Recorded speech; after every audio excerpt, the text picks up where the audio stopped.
ನಮಸ್ತೆ ವೀಕ್ಷಕರೇ, ಮೋಹನರಾಗ ಯೂಟ್ಯೂಬ್ ವಾಹಿನಿಗೆ ನಿಮ್ಮೆಲ್ಲರಿಗೂ ಸ್ವಾಗತ. ನಾನು ಉಷಾ ಪ್ರೀತಮ್. ಈ ದಿನ ನಮ್ಮ ಮೋಹನರಾಗ ಯೂಟ್ಯೂಬ್ ವಾಹಿನಿಯಲ್ಲಿ ಒಬ್ಬರು ವಿಶೇಷ ಅತಿಥಿ ನಮ್ಮೊಂದಿಗಿದ್ದಾರೆ. ಅದರಲ್ಲೂ ಕೂಡ ನಮ್ಮ ವಿದ್ಯಾರ್ಥಿ ಮಿತ್ರರಿಗೆ ಸ್ಫೂರ್ತಿಯಾಗಬಲ್ಲಂತಹ ಒಬ್ರು ವಿಶೇಷ ಅತಿಥಿಯನ್ನ ನಾವು ಈ ದಿನ ಕರ್ಕೊಂಡು ಬಂದಿದ್ದೀವಿ.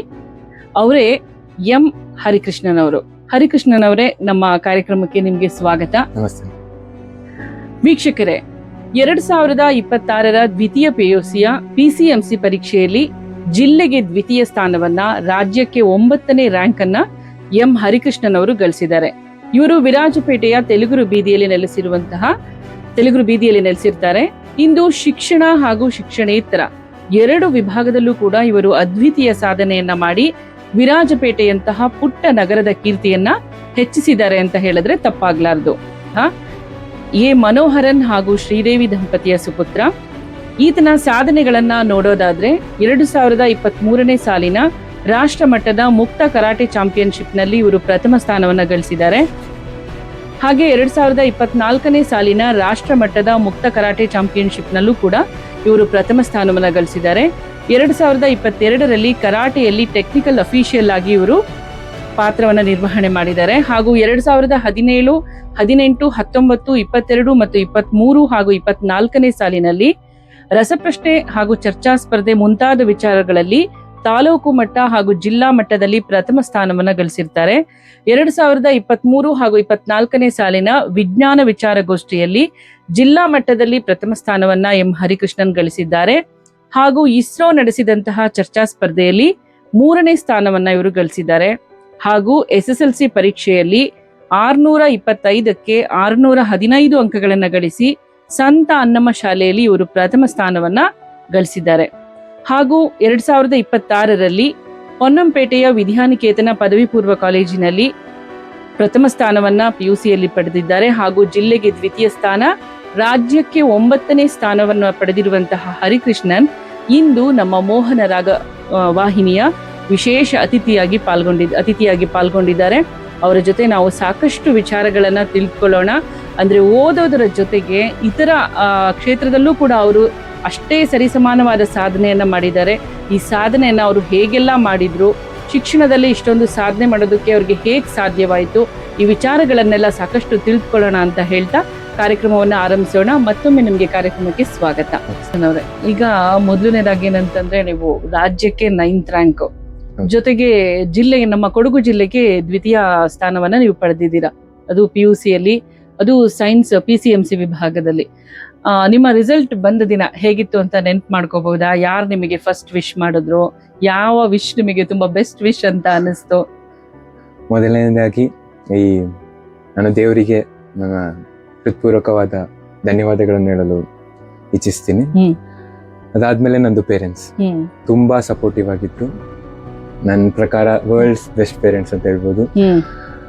ಅವರೇ ನನಗೆ ತುಂಬಾ ಸಪೋರ್ಟಿವ್ ಆಗಿದ್ರು ಫ್ರಮ್ ಫಸ್ಟ್ ಟು ಲಾಸ್ಟ್. ಅವರು ನನ್ನ ವಿದ್ಯಾನಿಕೇತನ್, ನಾನು 2 ವರ್ಷ ವಿದ್ಯಾನಿಕೇತನಲ್ಲೇ ನನ್ನ ಫಸ್ಟ್ PUC ಹಾಗೂ ಸೆಕೆಂಡ್ PUC ಕಂಪ್ಲೀಟ್ ಮಾಡಿದ್ದು. ಸೇರಿಸಿದ್ರಿಂದ ಸೆಕೆಂಡ್ PUC ಎಕ್ಸಾಮ್ ಮುಗಿಯೋ ಗಂಟಾಗ್ಲಿ ತುಂಬಾ ಸಪೋರ್ಟಿವ್ ಆಗಿದ್ರು. ನಾನು ಸ್ವಲ್ಪ ಮಧ್ಯದಲ್ಲಿ ಎಡವಿದ್ರು ಕೂಡ ನನ್ನನ್ನ ಸರಿ ದಾರಿಗೆ ತರ್ತಾ ಇದ್ರು. ಹಾಗೂ ನಂದು ರಿಸಲ್ಟ್ಸ್ ಬಂದಾಗ್ಲೂ ಕೂಡ ನಾನು ಎಕ್ಸ್ಪೆಕ್ಟ್ ಮಾಡಿದ್ಕಿಂತ ಸ್ವಲ್ಪ ಕಮ್ಮಿನೇ ಬಂದಿತ್ತು. ಆಕ್ಚುಲಿ ಹೇಳ್ಬೇಕಂದ್ರೆ 591 ಬಂದಿತ್ತು ನನಗೆ. ರಿಸಲ್ಟ್ ನೋಡುವಾಗ ನಂದು ಅಮ್ಮ ನನ್ನ ಜೊತೆ ತುಂಬಾ ಅದು ಹಗ್ ಮಾಡಿ ನನಗೆ ಅಂತ ತುಂಬಾ ಚೆನ್ನಾಗಿದೆ ಮಾರ್ಕ್ಸ್ ಮಗ್ನೆ ಅಂತ ಹೇಳಿ ಅವ್ರದ್ದು ವಿಷಯ ನನಗೆ ತುಂಬಾ ಚೆನ್ನಾಗಿ ಅನ್ಸಿದ್ದು. ಅದಾದ್ಮೇಲೆ ನಂದು ಪಪ್ಪ ಕಾಲ್ ಮಾಡಿದ್ರು. ಪಪ್ಪ ಕಾಲ್ ಮಾಡಿ ಒಳ್ಳೇದಾಯ್ತು, ಇನ್ನೂ ಚೆನ್ನಾಗಿ ಓದು ಹಾಗೆ ಹೇಳಿ ನನ್ನ ಸಪೋರ್ಟ್ ಮಾಡಿ. ಅದೇ ನನಗೆ ತುಂಬಾ ಅಪ್ಪ ಅಮ್ಮನ ವಿಷಯ ನಿಮ್ಗೆ ತುಂಬಾ ಇಷ್ಟ ಆಯ್ತು. ಓಕೆ, ಈಗ ಹರಿಕೃಷ್ಣ ಅವರೇ, ಅಂದ್ರೆ ಸೆಕೆಂಡ್ PUC ಅಂತಂದ್ರೆ ಎಲ್ಲರೂ ಮನೆಯಲ್ಲೂ ಪೇರೆಂಟ್ಸು ತುಂಬಾ ಅಲರ್ಟ್ ಆಗಿರ್ತಾರೆ. ಸ್ಟಾರ್ಟಿಂಗ್ ಇಂದಾನೆ ಹೇಳ್ತಾ ಇರ್ತಾರೆ ತುಂಬಾ ಟರ್ನಿಂಗ್ ಪಾಯಿಂಟ್, ಚೆನ್ನಾಗಿ ಓದ್ಬೇಕು, ಸ್ಕೋರ್ ಮಾಡ್ಬೇಕು ಅನ್ನೋದು ಎಲ್ಲಾ ಪೇರೆಂಟ್ಸು ಕಾಮನ್ ಆಗಿ ಹೇಳುವಂತ ಮಾತು. ಹಾಗೆ ನಿಮ್ಮ ಮನೆಯಲ್ಲಿ ನಿಮ್ಮ ಪೇರೆಂಟ್ಸ್ ನಿಮ್ಗೆ ಏನ್ ಹೇಳ್ತಾ ಇದ್ರು, ಮತ್ತೆ ನಿಮ್ಮ ದಿನಚರಿ ಹೇಗಿತ್ತು ಅಂತ, ಈ PUC ಪರೀಕ್ಷೆನ ಬರೆಯೋದಕ್ಕೆ ನೀವು ಯಾವ ತರ ಒಂದು ರೊಟೀನ್ ನ ಫಾಲೋ ಮಾಡ್ತಾ ಇದ್ರಿ ಅಂತ ಹೇಳ್ಬೋದಾ? ಸೆಕೆಂಡ್ PUC ಅನ್ನೋದು ಎಲ್ಲರಿಗೆ ತಿಳಿದಿರುವಂತೆ ತುಂಬಾ ಟರ್ನಿಂಗ್ ಪಾಯಿಂಟ್ ಅದು. ಆಕ್ಚುಲಿ ಫಸ್ಟ್ ಇಂದಾನೆ ಎಲ್ಲರೂ ಹೇಳ್ತಾರೆ ಡೈಲಿ ಮಾಡಿದ್ದು ಪಾಠ ಹ್ಮ್ ಎಲ್ಲ ಚೆನ್ನಾಗಿ ಡೈಲಿನೂ ಓದಿದ್ರೆ ತುಂಬಾ ಇದಾಗುತ್ತೆ. ಹ್ಮ್ ಆ ತರ ನಾನು ಆ ರೂಟೀನ್ ಪಾಲಿಸ್ತಾ ಇದ್ದೆ. ಡೈಲಿ 3 to 4 hours ಓದ್ತಾ ಇದ್ದೆ. ಬೆಳಗ್ಗೆ ನಾನು ಬೆಳಗ್ಗೆ ಓದೋದ್ಕಿಂತ ರಾತ್ರಿ ಓದ್ಲಿಕ್ಕೆ ಇಷ್ಟಪಡೋನು. ಹ್ಮ್ ಬೆಳಗ್ಗೆ ಒಂದು 5:30 to 6ಗೆ ಹೇಳ್ತಾ ಇದ್ದೆ. 6ಗೆ ಎದ್ದ ಮೇಲೆ ನಂದು ದಿನ ಕಾರ್ಯಗಳೆಲ್ಲ ಮುಗಿಸ್ಬಿಟ್ಟು 6:30 to 7:30 ನಾನು ಬೆಳಗ್ಗೆ 1 hour ಮಾತ್ರ ಓದ್ತಾ ಇದ್ದೆ. ಹ್ಮ್ ಅದಾದ್ಮೇಲೆ ಕಾಲೇಜಿಗೆ ಹೋಗೋ ಸಿದ್ಧತೆಯನ್ನು ಮಾಡ್ತಾ ಇದ್ದೆ. ಅದಾದ್ಮೇಲೆ ಕಾಲೇಜ್ 3:30ಗೆ 4ಗೆ ಮುಗಿತಾ ಇತ್ತು. ಅದಾದ್ಮೇಲೆ ಬಂದು ಕುಟುಂಬ ಜೊತೆ ಸ್ವಲ್ಪ ಟೈಮ್ ಎಲ್ಲ ಸ್ಪೆಂಡ್ ಮಾಡಿ 6ಗೆ ಓದ್ಲಿಕ್ಕೆ ಕೂರ್ತಾ ಇದ್ದೆ. 6 to 8:30 ನಾನು ಚೆನ್ನಾಗಿ ಓದಿ ನಂದು ಹೋಮ್ವರ್ಕ್ ಏನೆಲ್ಲ ಇದೆ ಅದೆಲ್ಲ ಮುಗಿಸ್ತಾ ಇದ್ದೆ. ಹ್ಮ್ 8:30 ಆದ್ಮೇಲೆ ಡಿನ್ನರ್ಗೆ ಹೋಗ್ತಾ ಇದ್ದೆ. ಡಿನ್ನರ್ ಆದ್ಮೇಲೆ ಸ್ವಲ್ಪ ಫ್ಯಾಮಿಲಿ ಜೊತೆ ಟೈಮ್ ಸ್ಪೆಂಡ್ ಮಾಡಿ 9:30ಗೆ ಓದ್ಲಿಕ್ಕೆ ಕೂರ್ತಾ ಇದ್ದೆ. 9:30 to 12 ನಾನು ಓದ್ತಾ ಇದ್ದೆ. ಹ್ಮ್ 12 ಓದ್ಬಿಟ್ಟು ಮತ್ತೆ ರಿವಿಷನ್ ಎಲ್ಲ ಆದ್ಮೇಲೆ 12:30ಗೆ ನಾನು ನಿದ್ರೆ ಮಾಡ್ತಾ ಇದ್ದೆ. ಹ್ಮ್. ಇದು ದಿನ ಕಾರ್ಯಗಳಾಗ್ತದೆ. ಹ್ಮ್. ಎಕ್ಸಾಮ್ ಟೈಮಲ್ಲಿ ಇನ್ನೂ ಸ್ವಲ್ಪ ಜಾಸ್ತಿ ಓದ್ತಾ ಇದ್ದೆ. 1 o'clock ಗಂಟೆಲ್ಲ ಓದ್ತಾ ಇದ್ದೆ. ಹ್ಮ್ ಅದು ಎಕ್ಸಾಮ್ ಟೈಮಲ್ಲಿ ಮಾತ್ರ. ಹ್ಮ್ ಮತ್ತೆ ನಾನು ಫೈನಲ್ ಎಕ್ಸಾಮ್ಗೆ ಅಷ್ಟು ಜಾಸ್ತಿ ಇದಾಗ್ತಾ ಇರ್ಲಿಲ್ಲ. ಬಿಕಾಸ್ ಒಳ್ಳೆ ನಿದ್ರೆ ತುಂಬಾ ಹ್ಮ್. ಅವಶ್ಯಕತೆ. ಅಂದ್ರೆ ಹೌದು. ಮಾತ್ರ ನಾವು ಕಲ್ತಿದ್ದಲ್ಲ ನಮಗೆ ಮೈಂಡಲ್ಲಿ ಉಳ್ಕೊಳ್ಳಿಕ್ಕೆ ಸಾಧ್ಯ. ಅದಕ್ಕೆ ನಾನು ಎಕ್ಸಾಮ್ ಟೈಮಲ್ಲಿ ಚಂದ ನಿದ್ರೆಯನ್ನ ಮಾಡ್ಲಿಕ್ಕೆ ಟ್ರೈ ಮಾಡ್ತೀನಿ. ಅಪ್ಪ ಅಮ್ಮ ಡೈಲಿ ನಿಮ್ನ ಅಲರ್ಟ್ ಮಾಡ್ತಾ ಇದ್ರ? ಹೌದು, ಅಪ್ಪ ಅಮ್ಮ ನಾನು ಹೇಳಿದಾಗೆ ತುಂಬಾ ಸಪೋರ್ಟಿವ್ ಆಗಿದ್ರು. ಹ್ಮ್. ನಾನು ಎದ್ದೇಳೋದು ಹಾಗೂ ಮಲ್ಗೋ ಟೈಮಿಂಗ್ಸ್ ನೆಲ್ಲ ಚೆನ್ನಾಗಿ ನೋಡ್ಕೊಳ್ತಾ ಇದ್ರು. ಹ್ಮ್ ನಾನು ಎಬ್ಬಿಸ್ತಾ ಇದ್ರು. ಒಂದೊಂದ್ ದಿನ ನನಗೆ ಹೇಳಲಿಕ್ಕೆ ಸಾಧ್ಯವಾಗದಿದ್ರು ಅಮ್ಮ ಬಂದು ಎಬ್ಬಿಸ್ತಾ ಇದ್ರು. ಹ್ಮ್ ತುಂಬಾ ಸ್ಟ್ರೆಸ್ ಮಾಡಬಾರ್ದು ಅಂತ ನನಗೆ ತುಂಬಾ ಹೇಳಿ ಸಪೋರ್ಟ್ ಮಾಡ್ತಿದ್ರು. ಜಾಸ್ತಿ ನನ್ನ ಮೇಲೆ ಫೋರ್ಸ್ ಆಗ್ತಾ ಇರ್ಲಿಲ್ಲ, ಜಾಸ್ತಿ ಪ್ರೆಷರ್ ಆಗ್ತಾ ಇರ್ಲಿಲ್ಲ. ಹ್ಮ್ ಅದಕ್ಕೆ ನನಗೆ ಓದ್ಲಿಕ್ಕೆ ಇನ್ನೂ ಸ್ವಲ್ಪ ಎನ್ಕರೇಜ್ಮೆಂಟ್ ಆಗ್ತಾ ಇತ್ತು.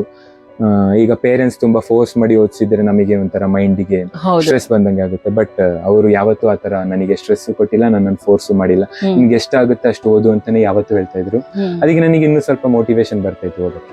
ನಿಮ್ಗೆ ಇದು ಸ್ಕ್ರೀನ್ ಟೈಮ್ ಅಂತ ಏನಾದ್ರು ಫಿಕ್ಸ್ ಆಗಿದ್ರಾ ಅಥವಾ ಮೊಬೈಲ್ ನೋಡೋದು ಆ ಥರದ್ದೆಲ್ಲ? ಸ್ಕ್ರೀನ್ ಟೈಮ್ ಹಾ. ಫಿಕ್ಸ್ ಮಾಡಿರ್ಲಿಲ್ಲ, ಬಟ್ ಹ್ಮ್. ಯಾವತ್ತೂ ಕಮ್ಮಿ ಮಾಡಕ್ ಟ್ರೈ ಮಾಡ್ತಿದ್ದೆ. ಮತ್ತೆ ನಾನು ಫೋನಲ್ಲಿ ಸಹ ನಂದು ಎಜುಕೇಶನಲ್ ವಿಡಿಯೋಸ್ ಬರುತ್ತೆ. ಹ್ಮ್. ಈಗ ನನಗೆ ಕಲಿಕೆಯಲ್ಲಿ ಏನಾದ್ರು ಡೌಟ್ ಇದ್ರು ಕೂಡ ನಾನು ಟೆಕ್ನಾಲಜಿನ ಒಳ್ಳೆ ಉಪಯೋಗಕ್ಕೆ ಉಪಯೋಗಿಸಿದ್ರು. ಜಾಸ್ತಿ ರೀಲ್ಸ್ ನೋಡೋದಾಗ್ಲಿ, ಶಾರ್ಟ್ಸ್ ನೋಡೋದಾಗ್ಲಿ ಅದಕ್ಕೆ ಬಳಕೆ ಮಾಡದೆ ಹ್ಮ್ ಎಜುಕೇಶನಲ್ ಕಂಟೆಂಟ್ನ ಜಾಸ್ತಿ ಫಾಲೋ ಮಾಡ್ತಾ ಇದ್ದೆ.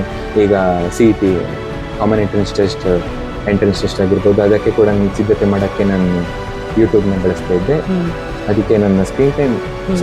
ಜಾಸ್ತಿ ಇದ್ರು ಕೂಡ ಅದು ಒಳ್ಳೆ ಉಪಯೋಗಕ್ಕೆ. ಅಂದ್ರೆ ಎಷ್ಟು ಅವರ್ಸ್ ಸ್ಕ್ರೀನ್ ಟೈಮ್ ಇರ್ತಾ ಇತ್ತು? ಸ್ಕ್ರೀನ್ ಅವರ್ಸ್ ನಾನು 2 to 3 hours ಇರ್ತಾ ಇತ್ತು. ಅದರಲ್ಲಿ ಸಹ ನಾನು ಕಲಿಕೆಗೆ ಜಾಸ್ತಿ ಪ್ರಾಮುಖ್ಯತೆ ನೀಡ್ತಾ ಇದ್ದೆ. ಓಕೆ.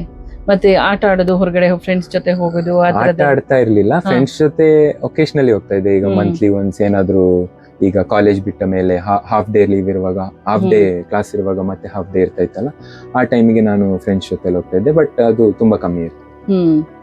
ಓಕೆ. ಈಗ ಯಾವುದೇ ಒಂದು ಸ್ಟೂಡೆಂಟಿಗಾದ್ರೂ ಬೇಸಿಕ್ ಅವ್ರದ್ದು ಸ್ಕೂಲ್ ಲೈಫ್ ಅನ್ನೋದು ತುಂಬಾ ಇಂಪಾರ್ಟೆಂಟ್ ಆಗುತ್ತೆ. ನಿಮ್ಮ ಸ್ಕೂಲಿಂಗ್ ಎಲ್ಲ ಸೆಂಟೆನ್ಸ್ ಎಲ್ಲ ಆಗಿದ್ದ? ಪ್ರೈಮರಿ, ಹೈಸ್ಕೂಲ್ ಎಲ್ಲ? First standard to first standard to 10th standard. ಅಲ್ಲಿ ಅಂದ್ರೆ ಹೇಗಿತ್ತು ನಿಮ್ಗೆ ಅಲ್ಲಿಯ ಒಂದು ತಳಪಾಯ ಅಂತ ಏನಂತಾರೆ, ಅಲ್ಲಿ ಫೌಂಡೇಶನ್ ಹೇಗಿತ್ತು ಅಂತ? ಹೌದು, ನೀವು ಹೇಳಿದ ಹಾಗೆ ಫೌಂಡೇಶನ್ ಸ್ಟ್ರಾಂಗ್ ಇದ್ರೆ ಮಾತ್ರ ಬಿಲ್ಡಿಂಗ್ ತುಂಬಾ ಸ್ಟ್ರಾಂಗ್ ಇರಲಿಕ್ಕೆ ಸಾಧ್ಯ. ನನಗೆ ಒಳ್ಳೆ ಫೌಂಡೇಶನ್ ನೀಡೋದ್ರಲ್ಲಿ ನನಗೆ ತುಂಬಾ ಹೆಲ್ಪ್ ಮಾಡಿದ್ದು ಸಂತಾನಮ್ಮ ವಿದ್ಯಾಸಂಸ್ಥೆ. ಅದಕ್ಕೆ ನಾನು ಯಾವತ್ತೂ ಕೃತಜ್ಞನಾಗಿರುತ್ತೇನೆ. ಎಸ್ಪೆಷಲಿ ನನಗೆ ತುಂಬ ನೆನಪು ಬರೋದು ನನ್ನ ಹೈಸ್ಕೂಲ್ 8th, 9th, 10th. ನಾನು 7th ಅಲ್ಲಿ ನಮಗೆ ಕೊರೋನಾ ಬ್ಯಾಚ್ ಇರ್ತಾಯಿತ್ತು. 7th ಅಲ್ಲಿ ನಾನು ಹಾಫ್ ಮಾತ್ರ ಹೋಗಿದ್ದು. ಮತ್ತೆ ಕೊರೋನಾ ಆದಮೇಲೆ 8th ಬರುವಾಗ ಸ್ಟಾರ್ಟಿಂಗಲ್ಲಿ ಆನ್ಲೈನ್ ಕ್ಲಾಸ್ ಇರ್ತಾಯಿತ್ತು. ಆನ್ಲೈನ್ ಕ್ಲಾಸ್ ಇರುವಾಗ ಅದ್ರದ್ದು ಒಂದು, ನಾವು ಆಫ್ಲೈನ್ ಕ್ಲಾಸಿಗೆ ಆನ್ಲೈನ್ ಕ್ಲಾಸಿಗೆ ತುಂಬ ಡಿಫ್ರೆನ್ಸ್ ಇದೆ. ಅದಾದಮೇಲೆ ನಾವು ಫಸ್ಟ್ ಎಂಟ್ರ್ ಆಗುವಾಗ ತುಂಬ ಭಯ ಇರ್ತಾಯಿತ್ತು. ಬಿಕಾಸ್ ಹೊಸ ಟೀಚರ್ಸ್, ಅವ್ರ ಬಗ್ಗೆ ಏನೂ ಗೊತ್ತಿಲ್ಲ. ಬಟ್ ತುಂಬ ಸಪೋರ್ಟಿವ್ ಆಗಿದ್ದರು. ಎಸ್ಪೆಷಲಿ ನನಗೆ ಹೈಸ್ಕೂಲಲ್ಲಿ ನನಗೆ ತುಂಬ ಹೆಲ್ಪ್ ಮಾಡಿದ್ದು ದಿವ್ಯಾ ಟೀಚರ್ ಅಂತ, ಒಂದು ಕನ್ನಡ ಶಿಕ್ಷಕಿ. ನಾನು ಈ ಥರ ಪಠ್ಯೇತರ ಚಟುವಟಿಕೆ ಆಗಲಿ, ಚರ್ಚಾ ಸ್ಪರ್ಧೆ, ರಸಪ್ರಶ್ನೆ ಆಗಲಿ ತುಂಬ ಸಪೋರ್ಟ್ ಮಾಡ್ತಾಯಿದ್ರು. ನನಗೆ ಕಾಲ್ ಮಾಡಿ ನನಗೆ ಡೌಟ್ಸ್ ಕ್ಲಿಯರ್ ಮಾಡಿ ಕೊಡ್ತಾಯಿದ್ರು. ನನಗೆ ಸ್ಪೀಚಸ್ನ ರೆಡಿ ಮಾಡಿ ಕೊಡ್ತಾಯಿದ್ರು. ಯಾವತ್ತೂ ಸಪೋರ್ಟಿವ್. ಈವನ್ ನಾನು ಸ್ಕೂಲ್ ಬಿಟ್ಟ ಮೇಲೆ ನಾನು ವಿದ್ಯಾನಿಕೇತನ ಕಾಲೇಜಿಗೆ ಹೋದ್ರು ಸಹ ಅವರು ಯಾವಾಗಲೂ ಕಾಲ್ ಮಾಡ್ತಿದ್ರು, ಟಚಲ್ಲಿ ಇರ್ತಾಯಿದ್ರು. ನನಗೆ ತುಂಬ ಮೋಟಿವೇಶನ್ ಕೊಡ್ತಾಯಿದ್ರು. ಈಗಲೂ ಸಹ ಅಷ್ಟೇ, ನಂದು 2nd PU ರಿಸಲ್ಟ್ ಆದಮೇಲೆ ನನಗೆ ಅಷ್ಟು ವಿಶ್ ಮಾಡಿ, ನನಗೆ ಬ್ಲೆಸ್ಸಿಂಗ್ ಮಾಡಿ, ನೆಕ್ಸ್ಟ್ ಎಲ್ಲೋದ್ರು ನಂದು ಸಪೋರ್ಟ್ ಇರ್ತದೆ ಅಂತ ಸಪೋರ್ಟ್ ಕೊಟ್ಟಿದ್ದು ದಿವ್ಯಾ ಟೀಚರ್. ಅದಕ್ಕೆ ನಾನು ದಿವ್ಯಾ ಟೀಚರ್ಗೆ ತುಂಬ ಕೃತಜ್ಞನಾಗಿರುತ್ತೇನೆ. ಅದಾದ್ಮೇಲೆ ನಮ್ ಹೈಸ್ಕೂಲಲ್ಲಿ ಎಲ್ಲ ಟೀಚರ್ಸ್ ಬೇರೆ ಎಲ್ಲ ಟೀಚರ್ಸ್ ತುಂಬಾ ಸಪೋರ್ಟಿವ್ ಆಗಿದ್ರು. ನಾನು ಬೇರೆ ಕಾಲೇಜಿಗೆ ಹೋದ್ರು ಸಹ ಅವರು ಈಗ್ಲೂ ನನ್ನ ಕಾಲ್ ಮಾಡಿ ನನ್ನನ್ನು ನೆನ್ಸ್ಕೊಳ್ತಾರೆ. ಅದೇ ನಾನು ತುಂಬಾ ಸ್ಪೆಷಲ್ ಅನಿಸ್ತದೆ ನನಗೆ. ಮತ್ತೆ ನಿಮ್ಮ ಕಾಲೇಜಿಗೆ ಬಂದಾದ್ಮೇಲೆ ಈಗ ನಿಮ್ಮ PUC ಯಲ್ಲಿ ವಿದ್ಯಾನಿಕೇತನಲ್ಲಿ ನೀವು ಓದ್ತಾ ಇದ್ರಿ, ಪೊನ್ನಂಪೇಟೆ ಅಲ್ವಾ? ಅಲ್ಲಿ ಕಾಲೇಜಲ್ಲಿ ನಿಮ್ಗೆ ವಾತಾವರಣ ಹೇಗಿತ್ತು, ಓದಿನ ವಾತಾವರಣ ಹೇಗಿತ್ತು, ಮತ್ತೆ ಲೆಕ್ಚರರ್ಸ್ ಎಲ್ಲ ಹೇಗೆ ಸಪೋರ್ಟ್ ಮಾಡ್ತಾ ಇದ್ರು ಅಂತ? ನಾನು 10th ಅಲ್ಲಿ 625ಗೆ 615 ತಗೊಂಡಿದ್ದೆ. ಅವಾಗ್ಲೇ ನನಗೆ ವಿದ್ಯಾನಿಕೇತನಿಂದ ನಮ್ಗೆ ಪ್ರಿನ್ಸಿಪಲ್ ಹರೀಶ್ ಸರ್ ಕಾಲ್ ಮಾಡಿದ್ರು. ಕಾಲ್ ಮಾಡಿ ನೀನು ಇಲ್ಲಿ ಸೇರ್ಬೇಕು, ಇದು ಒಳ್ಳೆ ಕಲಿಕೆಯ ವಾತಾವರಣ ಅಂತ ಹೇಳಿ ನನಗೆ 2 ವರ್ಷ ಉಚಿತ ಶಿಕ್ಷಣ ನೀಡಿದ್ರು. ಅವರು ಕಾಲ್ ಮಾಡಿ ನಾನು ಮತ್ತೆ ಪೇರೆಂಟ್ಸ್ ಹೋಗಿ ಅಡ್ಮಿಷನ್ ಮಾಡಿಸಿದ್ವಿ. ಅಡ್ಮಿಷನ್ ಮಾಡಿಸುವಾಗಲೇ ಹೇಳಿದ್ದು, ನಿನಗೆ ಏನೇ ಕ್ಲಾರಿಟಿ ಬೇಕಿದ್ರು ನಾನು ಇರ್ತೇನೆ, ನಿನಗೆ ಏನು ಡೌಟ್ ಬೇಕಾದ್ರೂ ನಾನು ಸ್ವಲ್ಪ, ನಿನಗೇನೆಲ್ಲ ಫೆಸಿಲಿಟೀಸ್ ಬೇಕು ಎಲ್ಲ ನಾವು ಪ್ರೊವೈಡ್ ಮಾಡ್ತೇವೆ, ನೀನು ಫೋಕಸ್ ಮಾಡಬೇಕಾಗಿದ್ದು ಬೇರೆ ಎಜುಕೇಷನಲ್ಲಿ. 2 ಇಯರ್ಸ್ ಅಷ್ಟೇ ಅವರು ತುಂಬ ಸಪೋರ್ಟಿವ್ ಆಗಿದ್ರು. ಎಲ್ಲ ಟೀಚರ್ಸ್ ಅಷ್ಟೇ ನಮ್ಮನ್ನ ಪರ್ಸನಲ್ ಆಗಿ ಬಂದು ಡೌಟ್ಸ್ ಕೇಳಿ ನಮ್ಮದು ಮಾರ್ಕ್ಸ್ ಸ್ವಲ್ಪ ಕಮ್ಮಿ ಆದರೂ ಸಹ ಅವರು ನಮಗೆ ಮೋಟಿವೇಶನ್ ಕೊಟ್ಟು ಇನ್ನೂ ಸ್ವಲ್ಪ ಜಾಸ್ತಿ ಮಾರ್ಕ್ಸ್ ಯಾವಾಗಲೂ ಟ್ರೈ ಮಾಡ್ತಾಯಿದ್ರು. ಫಸ್ಟ್ PUCಯಲ್ಲಿ ಸಹ ತುಂಬ ಟ್ರೈ ಮಾಡ್ತಿದ್ರು. ಮತ್ತೆ ಬೋರ್ಡ್ ಎಕ್ಸಾಮ್ಸ್ ಮಾತ್ರ ಅಲ್ಲ, CET ಕೋಚಿಂಗ್, KCET ಕೋಚಿಂಗ್ ಸಹ ಕೊಡ್ತಾಯಿದ್ರು. ನಮ್ಮದು ಭವಿಷ್ಯದ ಬಗ್ಗೆ ತುಂಬ ಥಿಂಕ್ ಮಾಡ್ತಾಯಿದ್ರು. ವಿದ್ಯಾನಿಕೇತನ ನಾನು ಯಾವತ್ತೂ ನಾನು ಸಜೆಸ್ಟ್ ಮಾಡುವಂಥ ಕಾಲೇಜ್. ಅಷ್ಟು ಕಲಿಕೆಗೆ ಉತ್ತಮವಾದ ವಾತಾವರಣ ಇರುವ ಕಾಲೇಜ್ ಅದು. ನಾನು ವಿದ್ಯಾನಿಕೇತನ ಕಾಲೇಜ್ ಹಾಗೂ ನಮ್ಮ ಪ್ರಿನ್ಸಿಪಲ್ ಹಾಗೂ ಎಲ್ಲ ಶಿಕ್ಷಕರು ಹಾಗೂ ಶಿಕ್ಷಕೇತರ ವರ್ಗದವರಿಗೆ ನನ್ನ ಧನ್ಯವಾದಗಳನ್ನ ಹೇಳಲು ಇಷ್ಟಪಡ್ತೀನಿ. ಸಾಧಾರಣವಾಗಿ ಹರಿಕೃಷ್ಣ ಅವರೇ, ಎಲ್ಲರೂ ಮಕ್ಕಳೇನು ಹೇಳ್ತಿರ್ತಾರೆ ಅಂದ್ರೆ, ನನಗೆ ಸಮಯ ಇಲ್ಲ ಅನ್ನೋದು ಎಲ್ಲರ ಒಂದು ಕಾಮನ್ ಉತ್ತರ ಆಗಿರತ್ತೆ. ನಾನು ತುಂಬಾ ಬ್ಯುಸಿ, ನಾನು ಓದ್ಬೇಕು, ನಾನು ಸೆಕೆಂಡ್ PUC ಈ ತರ ಎಲ್ಲ. ಆದ್ರೆ ನಿಮ್ಮ ಈ ಸಾಧನೆದೊಂದು ಗ್ರಾಫ್ ನೋಡಿದ್ರೆ, ನೀವು ಓದಿನ ಜೊತೆಗೆ ಈ ತರ ಏನು ಶಿಕ್ಷಣದ್ದು ಪಠ್ಯೇತರ ಚಟುವಟಿಕೆಗಳಲ್ಲೂ ತುಂಬಾ ಭಾಗವಹಿಸಿದ್ದೀರಾ, ಅದ್ರಲ್ಲೆಲ್ಲ ತುಂಬಾ ಪ್ರಶಸ್ತಿಗಳನ್ನ ತಗೊಂಡಿದ್ದೀರಾ. ಇದು ಅಂದ್ರೆ ಸಮಯನ ಹೇಗ್ ಮಾಡ್ಕೊಳ್ತಾ ಇದ್ರಿ ಅಂತ, ಓದಿನ ಜೊತೆಗೆ ಈ ತರ ಚಟುವಟಿಕೆಗಳಿಗೆ ನಿಮ್ಗೆ ಸಮಯ ಹೇಗ್ ಸಾಕಾಗ್ತಾ ಇತ್ತು? ನನ್ನ ಪ್ರಕಾರ ಹೇಳ್ಬೇಕಾದ್ರೆ 24 ಗಂಟೆ ಪುಸ್ತಕದಲ್ಲಿರೋದ್ರಿಂದ ತುಂಬಾ ಸ್ಟ್ರೆಸ್ ಆಗುತ್ತೆ. ಅದರಿಂದ ನಾವು ಜಾಸ್ತಿ ಸಾಧನೆ ಮಾಡಕ್ ಸಾಧ್ಯ ಇಲ್ಲ ಅಂತ ನನ್ನ ಪ್ರಕಾರ. ಓದಿನ ಜೊತೆಗೆ ಪಠ್ಯೇತರ ಚಟುವಟಿಕೆ ಇದ್ರೆ ನಮ್ದು ಮೈಂಡ್ ಫ್ರೆಶ್ ಆಗಿರುತ್ತೆ. ಅವಾಗ ನಾವು ಓದಿದೆಲ್ಲ ಇನ್ನೂ ಜಾಸ್ತಿ ನಮ್ಮ ತಲೆಯಲ್ಲಿ ಉಳ್ಕೊಳ್ಳಿಕ್ಕೆ ಸಾಧ್ಯ ಆಗುತ್ತೆ. ಅದಕ್ಕೆ ನಾನು ಪಠ್ಯೇತರ ಚಟುವಟಿಕೆಗಳಲ್ಲೂ ಕೂಡ ಭಾಗವಹಿಸಲಿಕ್ಕೆ ಟ್ರೈ ಮಾಡ್ತಾ ಇದ್ದೆ. ಅದರಲ್ಲೂ ಕರಾಟೆ ಆಗಲಿ, ಇನ್ನು ನಂದು ರಸಪ್ರಶ್ನೆ ಆಗಿರಲಿ, ಚರ್ಚಾ ಸ್ಪರ್ಧೆ ಆಗಿರಲಿ, ನಾನು ಎಲ್ಲದಕ್ಕೂ ಸಿಕ್ಕಿದ ಅಪರ್ಚುನಿಟೀಸ್ನ ನಾನು ತಗೊಳ್ಳಿಕ್ಕೆ ಟ್ರೈ ಮಾಡ್ತಾ ಇದ್ದೆ. ಕರಾಟೆಯಲ್ಲಿ ನನಗೆ ಅದರಲ್ಲೂ ನಂದು ಮಾಸ್ಟರ್ ಸೆನ್ಸೈ MB ಚಂದ್ರನ್ ಅಂತ ತುಂಬಾ ಸಪೋರ್ಟಿವ್ ಇರ್ತಾ ಇದ್ರು. ನಾನು ಕರಾಟೆಯಲ್ಲಿ ಬ್ಲ್ಯಾಕ್ ಬೆಲ್ಟ್. ಅವರು ತುಂಬಾ ಸಪೋರ್ಟ್ ಮಾಡ್ತಾ ಇದ್ರು. ಯಾವುದೇ ಟೂರ್ನಮೆಂಟ್ಸ್ ಇದ್ರು ಹೇಳ್ತಾ ಇದ್ರು, ಅದಕ್ಕೆ ಟ್ರೈನಿಂಗ್ ಕೊಡ್ತಾ ಇದ್ರು. ಹೋಗಿ ನಾವು ಸಾಧನೆ ಮಾಡಿದ್ರೆ ನಮ್ಮನ್ನ ಸಪೋರ್ಟ್ ಮಾಡ್ತಾ ಇದ್ರು. ಅದಕ್ಕೆ ನಾನು ಸೆನ್ಸೈ MB ಚಂದ್ರನ್ ಕೂಡ ಧನ್ಯವಾದಗಳೆಲ್ಲ ಇಷ್ಟಪಡ್ತೀನಿ. ಹಾಗೂ ನನಗೆ ರಸಪ್ರಶ್ನೆ ನನಗೆ ತುಂಬಾ ಇಷ್ಟ, ಕಲೀಲಿಕ್ಕೆ ಇಷ್ಟಪಡ್ತೀನಿ ಅದು. ಅದಕ್ಕೆ ಅದು ನನಗೆ ತುಂಬಾ ಇಷ್ಟ ಇತ್ತು. ಚರ್ಚಾ ಸ್ಪರ್ಧೆ ನನಗೆ ಮಾತಾಡ್ಲಿಕ್ಕೆ ತುಂಬಾ ಇಷ್ಟ. ಬೇರೆ ಇಂಥ ವಿಷಯದ ಕುರಿತು ಮಾತಾಡೋದು ತುಂಬಾ ಇಷ್ಟ. ಅದಕ್ಕೆ ನಾನು ಚರ್ಚಾ ಸ್ಪರ್ಧೆಯಲ್ಲೂ ಭಾಗವಹಿಸ್ತಾ ಇದ್ದೆ. ಸಮಯ ಅಂದ್ರೆ ಅದು ನಾವು ಹೇಳೋದಾಗೆ ಅಲ್ಲ, ಸಮಯ ಯಾವಾಗ್ಲೂ ಇರುತ್ತೆ. ನಮ್ದು ಎಫರ್ಟ್ಸ್ ಮೇಲೆ ಡಿಪೆಂಡ್ ಆಗುತ್ತೆ, ನಮ್ಮ ಇಂಟ್ರೆಸ್ಟ್ ಮೇಲೆ ಡಿಪೆಂಡ್ ಆಗುತ್ತೆ. ನಾವು ಕಲಿಯೋ ಜೊತೆ ಇಂಥ ಚಟುವಟಿಕೆಗಳು ಮಾಡೋದ್ರಿಂದ ನಮ್ದು ಮೈಂಡ್ ಫ್ರೆಶ್ ಆಗಿರುತ್ತೆ. ನಾವು ಇನ್ನೂ ಸ್ವಲ್ಪ ಅನುಭವಗಳನ್ನ ತೆಗೆದುಕೊಳ್ತೀವಿ. ಹೌದು. ಈಗ ಹರಿಕೃಷ್ಣನ್, ನೀವು ತುಂಬಾ ಚರ್ಚಾ ಸ್ಪರ್ಧೆ ಇದರಲ್ಲೆಲ್ಲ ಭಾಗವಹಿಸ್ಬೇಕು ಅಂತಂದ್ರೆ ಸಾಕಷ್ಟು ವಿಚಾರಗಳನ್ನ ತಿಳ್ಕೊಂಡಿರ್ಬೇಕಾಗತ್ತೆ. ಅಂದ್ರೆ ನಿಮ್ಗೆ ಪುಸ್ತಕಗಳನ್ನ, ಈಗ ಪಠ್ಯ ಪುಸ್ತಕ ಅಲ್ಲದೆ ಬೇರೆ ತರ ಬುಕ್ಸ್ಗಳನ್ನ ಓದೋ ಅಭ್ಯಾಸ ಏನಾದ್ರು ಇದೆಯಾ ಅಂತ? ಅಷ್ಟು ಓದ್ತಾ ಇರ್ಲಿಲ್ಲ. ಪಠ್ಯ ಪುಸ್ತಕದಲ್ಲೇ ನನಗೆ ಬೇಕಾದ ವಿಷಯಗಳು ದೊರಕ್ತಾ ಇತ್ತು.